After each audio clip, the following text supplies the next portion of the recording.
Good morning dear students. Welcome to the next online perio class. So today's video I'll be talking about the important flowcharts in periodontics. Okay, I have Carranza the third South Asian edition as my reference. I'll tell you the page number, I'll tell you which chapter it is from, and I'll also briefly tell you what each flowchart is.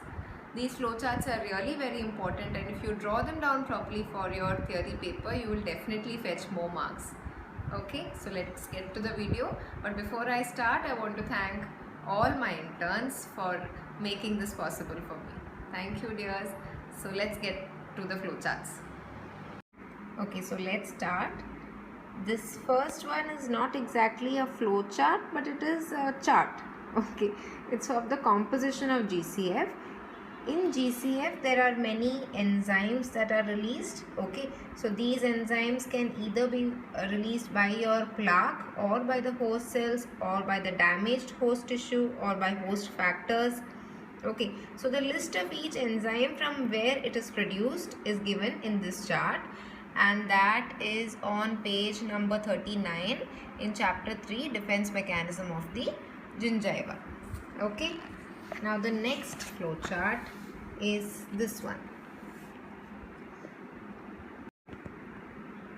Okay, so this flowchart is regarding how the osteoclast gets activated. Okay, so don't be confused by all these alphabets that is here. I'll tell you in simple words. The osteoblast, they form or they have Rankel ligand.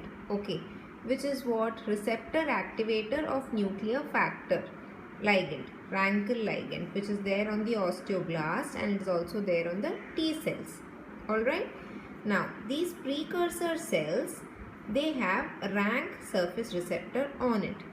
Okay, so if this Rankel will come and bind to the rank, it will cause differentiation and activation of the precursor cell to form active osteoclast. Okay, now over here the OPG, okay, osteointegrin, it acts as a decoy protein. Now what does a decoy protein mean? Which means it will bind to the Rankel ligand. Okay, and once it happens that way, this Rankel is not available for rank for binding, and hence there will be no production of active osteoclast. Okay, so only if there is Rankel binding is osteoclast formation taking place. If the binding might not happen if there is OPG in excess, because this OPG will combine with the Rankel and not make it available for the rank surface receptors. Okay, so this is on page number 90 in biological basics of periodontology. Okay, now this is another very important diagram in periodontics. Okay, this is the Conman's chart. Now what it states is that there are microorganisms which are present, and these microorganisms will release antigens. They will release their virulence factors like lipopolysaccharides and other virulence factors. Okay, in response the host will secrete neutrophils and they'll secrete antibodies which will go and fight against these microorganisms. Okay, in this process the host also happens to secrete cytokines, prostanoids, MMPs. These can be created by the microorganisms also. Okay, but predominantly overproduction of these by the host is what will cause connective tissue and bone metabolism, which will eventually cause clinical signs of disease. Okay, now these things that are released by the host, it can be changed in, or it can be different in different people based on the genetic risk factors, environmental and acquired risk factors. Okay, so this diagram is an illustration of the Conman's model, and this is one of the most widely accepted one. Okay, so this is on page number 96 in biological basics of periodontics in periodontal disease pathogenesis. Okay, that's the name of the chapter. I'm sorry. Periodontal disease pathogenesis, chapter number 7. Okay, so I hope this is clear to you. Now the next chart is on page number 97 of periodontal disease pathogenesis, which is the chapter number 7. So over here what they are saying is that at the person level, you will have different, like each individual will have different characteristics when it comes to smoking, diabetes, obesity, etc. Okay, so these factors will affect at the genetic level, which will include certain non-modifiable factors like your age and sex. Okay, over here the mention of epigenetic factors is important. Now, epigenetic factors is basically those factors which are not there or not encoded in the DNA sequence, but these factors are present, and the presence of these factors may either help to promote or it will help to inhibit certain genetic expressions. Okay, this is the simplest way I can put epigenetics in front of you. And now these genetic and epigenetic level changes will affect the biological phenotype, which is individual host immune inflammatory response, and all this is going to affect the clinical presentation of the disease. Okay, so this model is how different individuals with the same disease can have different types of risk factors. Okay, so this is another important chart. The next important flow chart is the Marsh model, ecological plaque hypothesis model, which is given by Marsh. Okay, regarding plaque formation, it is in chapter biofilm and plaque, biofilm and periodontal microbiology, chapter 8. So this is on page number 106. Okay, so basically if you see, it is this ecological hypothesis. It states that the formation of plaque is because of both the quantity and the quality. Okay, which means it brings together the specific and non-specific plaque hypothesis. Anyway, in short, this flowchart, it states that if the amount of plaque is less, which means there is less inflammation. If there is less inflammation, the amount of gingival crevicular fluid that is released, that is less, and hence the redox potential is high. So there are predominantly gram-positive microorganisms. Okay, and this is the state of gingival health. If the plaque accumulation is increased, then there is chances for increased inflammation. If there is increased inflammation, there is increased gingival crevicular fluid that is released, and there is lower redox potential, which will be favorable for more of gram-negative microorganisms and many other obligate anaerobes. Okay, and this is a condition in which there will be periodontal disease. Okay, so I hope this particular chart is clear to you. Okay, now coming to the next flow chart. Okay, so that's this one. So this is on the impact of periodontal infection on systemic health. It's on chapter 24, page 261. Okay, so this states the effect of infection on blood viscosity, which states that if there is a periodontal infection, there will be increase in fibrinogen, increase in WBCs, increase in von Willebrand factor, and once all these factors are increased, definitely the viscosity of the blood will also increase, thus thereby increasing the risk of ischemic heart disease. Okay, so I hope this flowchart is also clear. On the same page, we also have the pathogenesis of atherosclerosis, which states that now, for example, these are hyperinflammatory monocytes and macrophages. Once they penetrate into the arterial media, they produce a lot of pro-inflammatory cytokines and growth factors. Now, these cells, they ingest more of low density lipoproteins and they form foam cells. Okay, which causes further plaque formation, which there is if so much of plaque formation is there, it will obviously narrow the lumen, which means it gets more prone to arteriosclerosis, atheroma plaque formation, arteriosclerosis. The next page also shows another flowchart, how influence of periodontal infection on atherosclerosis. Periodontal infection will definitely mean that there are more gram-negative bacteria, and these bacteria will enter into the bloodstream causing bacteremia. Lipopolysaccharide is another virulence factor which is released by your organism. So all these will cause endothelial damage and platelet adhesion, which will increase the cytokine growth factor production and thrombus formation, and there is atheroma formation or vessel wall thickening. Now this is also another important chart which states the potential effect of periodontal infection and therapy on glycemia in patients with diabetes.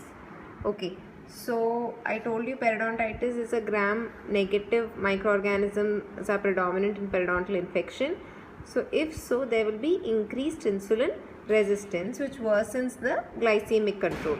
Whereas when you do periodontal treatment, the number of organisms are reduced, inflammation is reduced, so that will improve your insulin sensitivity and thus improve the glycemic control. Okay, this is from the chapter Impact of Periodontal Infection on Systemic Health, and this is in page number 265. Now coming to the next important flowchart. Okay, this flowchart is also very simple. It states that whatever local and systemic treatment you do for periodontal disease, okay, microscopically what is the tissue response? In the epithelium there will be restoration of surface continuity. In the connective tissue, attach bone to the cementum and establish bone height. Bone restore the balance between formation and resorption, and the cementum there is attachment of PDL fibers. So these are the good effects that your periodontal treatment will have on the epithelium, on the connective tissue, on the bone and on the cementum. So how do you know that clinically? Clinically there will be elimination of gingival inflammation, cessation of bleeding, elimination of pockets, cessation of pus, reduction of tooth mobility, establishment of optimal occlusal relation, restoration of destroyed periodontal tissue, restoration of physiologic gingival contour. So there is cessation of bone loss and prevention of recurrence. Okay, so this particular flow chart is from the chapter Rationale of Periodontal Treatment and Treatment Plan. This is on page number 317. This is another important flow chart from the chapter Rationale of Periodontal Treatment and Treatment Plan on page number 321. Okay, patient will come for periodontal evaluation. If there is no attachment loss but there is localized inflammation, you would do prophylaxis in that area. Whereas if there is generalized severe inflammation, you would do a scaling procedure and then re-evaluate. If the disease is resolved here, it's well and good. Whereas if there is attachment loss also, and if the disease is in the controlled form, then you would just do periodontal maintenance. Whereas if the disease is not controlled, you would do scaling and root planing. Then you will re-evaluate the patient. Okay. And on re-evaluation, if there is excellent hygiene and the disease is resolved, then you would again put him on maintenance phase. If there is excellent hygiene but unresolved pockets, you would go for surgical therapy. If the hygiene of the patient is poor, definitely there is no point in going for a surgical therapy. So you would again continue to do a non-surgical therapy. And non-surgical therapy, after doing non-surgical therapy, you will re-evaluate. Okay. And if the patient is maintaining good oral hygiene, then only you will go for surgical therapy. So this is a periodontal treatment decision tree. On the same page, then there is another chart which is the sequence of therapy. So there is emergency phase, and after emergency phase you will go for non-surgical phase. After non-surgical phase, you would always check how the oral cavity is, like if the patient is maintaining it well. Okay, after that only you will further proceed to surgical phase and restorative phase. Okay, so this is the preferred sequence of therapy. Now the next important chart is on page number 431 in chapter 38, anti-infective therapy.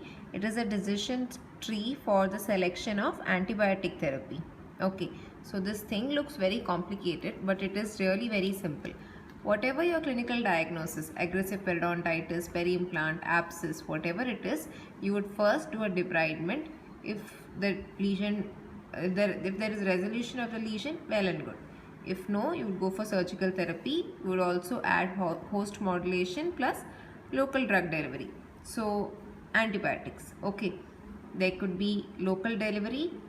There is resolution, fine. If the disease is not resolved, you have to go for surgical therapy. And you have to go for systemic antibiotics. So systemic antibiotics, if there is no resolution, then again surgery. Systemic antibiotics, no resolution, you would add local antibiotics as well, and again if there is no resolution, you would go for surgical therapy. Local and systemic antibiotics, no resolution, again surgical therapy. Okay. So this is the next important flow chart. It is from the chapter host modulation, and this flow chart is on page 442.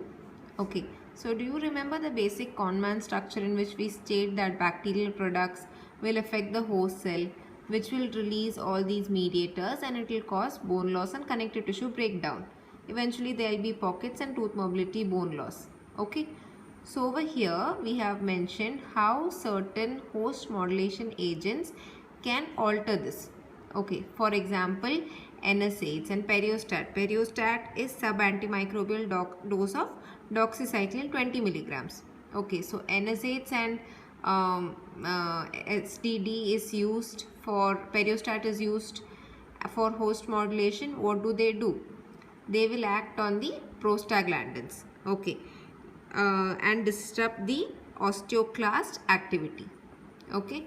So similarly over here, Periostat will also affect your MMPs, which will also disrupt the osteoclast activity. Okay. Bisphosphonates will also disrupt the osteoclast activity. So all these things will have an effect on osteoclast, therefore prevent bone resorption. Okay. The prostaglandins will, once these things have an effect on prostaglandins, they will also help to reduce the tissue inflammation. Okay, so these are the potential adjunctive therapeutic approaches. Next important flow chart from the chapter host modulation on page number 444. This is such an important and yet such a simple diagram. It states that if there is reduction of bacterial burden by doing surgical therapy or by doing scaling, once that is reduced, and also if the risk factors are reduced like smoking, diabetes is controlled, if you also give host response modulation agents like sub-antimicrobial dose of doxycycline to inhibit the matrix metalloproteinase, then there would be best chance for clinical improvement. Now this is also a very important flow chart, which is the effect of doxycycline. Okay, so over here all you have to remember is MMPs. Okay, because it inhibits the production of epithelial MMPs, it has direct inhibitory effect on the active MMPs in the connective tissue, it has an inhibitory effect on the latent MMPs, it has an inhibitory effect on the osteoclast MMPs. So if you can, please remember the other points too, otherwise at least these. Okay, so this is on page number 445. This is the next important flow chart. It is from the chapter occlusal therapy and splinting on page number 449. Okay, so this is the effect of occlusal force on the periodontium. There is inadequate occlusal force, then it will cause atrophy, it will cause extrusion of the tooth. Physiological would be healthy. If there is excessive occlusal force, then it will cause injury. Okay, and this injury, if it is less, then there can be repair. If the injury is more and there is resorption, there is amplification of disease and amplification of damage to the site. Okay, so this is on page number 449. This is yet another very important flow chart from the chapter treatment of gingival enlargement. This is on page number 580. Okay, so if the enlargement is because of drugs, that is drug induced gingival enlargement, and okay, if the enlargement is not present, then oral hygiene reinforcement. Whereas if enlargement is present, then you would ask the patient to ask his doctor for a possible drug substitution and oral hygiene reinforcement, chlorhexidine gel, chlorhexidine mouth rinse. Okay, you would re-evaluate. If the gingival enlargement regresses, well and good, maintain good oral hygiene and professional recalls. If it does not, then you go for surgery, and if surgery is in a localized area, then you would without much attachment loss or without much bone loss, then you would go for a gingivectomy. Whereas if it's in a large area and limited keratinized tissue, you would go for periodontal flap surgery. After either of it, you would ask the patient to further maintain good oral hygiene and positive pressure appliance, and if it is still not cured, then you would consider periodontal surgical retreatment. This is the decision tree for the treatment of drug-induced gingival enlargement. So this is the next very important flow chart on page number 547 from the chapter Periodontal Regeneration and Reconstructive Surgery. Okay, so what they are stating is that you assess the periodontium to see if there is furcation involvement, endodontic status, pocket depth. Okay, with all this, if there is horizontal bone loss present, if it is a horizontal bone loss but your pocket depth is less than 5 mm, then non-surgical management would be sufficient. If the pocket depth is more than 6 mm, evaluate the restorative significance. Okay, which means check if it is important, if that tooth serves any particular function, if it is important to retain that tooth, then you go for pocket elimination procedures. If not, then it is better to extract the tooth when it comes to horizontal bone loss and there is pocket depth of more than 6 mm. Okay. Whereas in vertical bone loss, you re-evaluate the systemic issues, endodontic status and tooth morphology. Okay. If it is questionable prognosis, for example, the tooth is mobile or the endodontic status is not good, then you consider extracting and consider a dental implant.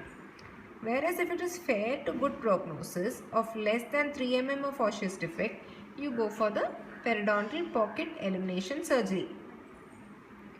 If it is 4 to 8 mm of osseous defect, you go for regeneration because it is a vertical bone defect.